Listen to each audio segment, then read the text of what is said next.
नमस्ते नमस्ते सबैजनामा। विशेष गरी हाम्रो साउदी अरबमा रहनुहुने नेपाली दाजुभाइ दिदीबहिनीहरू सबैजना आरामै हुनुहुन्छ होला। साउदी अरबबाट हामी नेपाल जानको लागि नेपाल जाँदाखेरि केही साथीहरूको के प्रश्न हुन्छ भन्दाखेरि छुट्टी जाँदाखेरि एकामाको डेट कति हुनुपर्छ र पासपोर्टको डेट कति हुनुपर्छ र दोस्रो कुरो एक्जिट जाँदाखेरि साउदी अरब छोडेर जाँदाखेरि पासपोर्टको डेट कति हुनुपर्छ एकामाको डेट कति हुनुपर्छ भन्ने कुरो हुन्छ। आजको यो भिडियोमा म तपाईहरुलाई यो क्लियर गराउने छु सिम्पल तरिकाले। भिडियोलाई म लामो पनि बनाउने छैन र म सुरु गर्छु पहिला छुट्टी जानुको लागि। तपाई छुट्टी जाँदै हुनुहुन्छ साउदी अरबबाट भनेपछि तपाईको पासपोर्टको डेट भनेको 6 महिना भन्दा माथि हुनुपर्छ है साथीहरु। पासपोर्टको डेट 6 महिना भन्दा तल छ भन्दा तपाईको छुट्टी लाग्दैन। पासपोर्टको डेट 6 महिना भन्दा माथि हुनुपर्छ। यदि तल छ भने पासपोर्टलाई नवीकरण गर्ने अनि बल्ल छुट्टी लाउने है।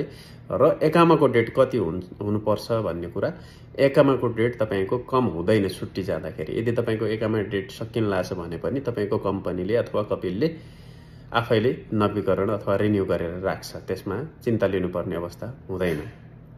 खास तपाईले छुट्टी जाँदाखेरि तपाईको रेन्टी भिजा कति दिनको छ त्यसमा ख्याल गर्नुपर्ने हुन्छ र त्यो भित्र हामीले अर्को टिकट काटेर साउदी फर्कनु पर्ने हुन्छ। कति दिनको छुट्टीमा जानु भएको छ त्यो भित्र त्यो भिजाको डेट सकिनु भएन, त्यो भन्दा पहिलाको टिकट भएर फर्किनु पर्ने हुन्छ। र दोस्रो कुरो साउदीबाट एक्जिट, तपाई साउदीबाट एक्जिट नेपाल जाँदै हुनुहुन्छ भने त्यसमा पासपोर्टको डेटको कुनै भ्याल्यु छैन, अथवा पासपोर्टको डेट जति भए नि हुन्छ, अथवा तपाईको पासपोर्टको डेट 2 दिन मात्रै बाँकी छ भने पनि तपाई आज नेपाल जान सक्नुहुन्छ। एक्जिटको लागि कुनै फरक पर्दैन।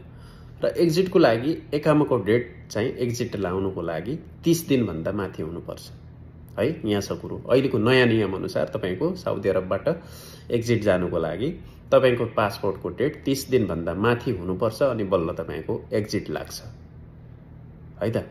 यो कुरा चाहिँ ख्याल गर्नु होला। र एक्जिट तपाई यदि जाने सोचमा हुनुहुन्छ भने कम्पनीलाई 3 महिना भन्दा पहिला नै तपाईले इन्फर्मेसन दिनु होला, अथवा एउटा पेपर लेखेर दिनु होला म छुट्टी जान्छु भनेर। उसले तपाईको एकामा डेट हेरेर तपाईलाई छुट्टी एक्जिट लगाइदिन्छ। म एक्जिट जान्छु भनेर तपाईले भन्नुपर्छ अनि एक्जिट लगाइदिन्छ। एकामाको डेट तपाईको 30 दिन भन्दा तल झरिसकेको छ भने एक्जिट लाग्दैन। फेरि एकामालाई 3 महिनाको लागि अथवा कतिको लागि उसले रिन्यू गर्छ। फेरि तपाईको 1-1.5 महिनापछि फेरि एक्जिट लाउँछ होला। त्यस्तो हुन्छ। धेरै साथीले सोधिराख्नुहुन्छ, यो कुरामा क्लियर हुनु होला। र मसँग प्रत्यक्ष जोडिनुको लागि मेरो फेसबुकमा जोडिनु होला। फेसबुकको लिंक मैले तल डिस्क्रिप्सनमा दिएको छु, त्यहाँ गएर जोडिनु होला। मेसेन्जरमा हामी प्रत्यक्ष कुरा पनि गर्न सक्नेछौँ। धन्यवाद। यदि च्यानलमा नयाँ हुनुहुन्छ भने सब्स्क्राइब गरिदिनु होला, भिडियोलाई शेयर पनि गरिदिनु होला। धन्यवाद। हस्, जय नेपाल।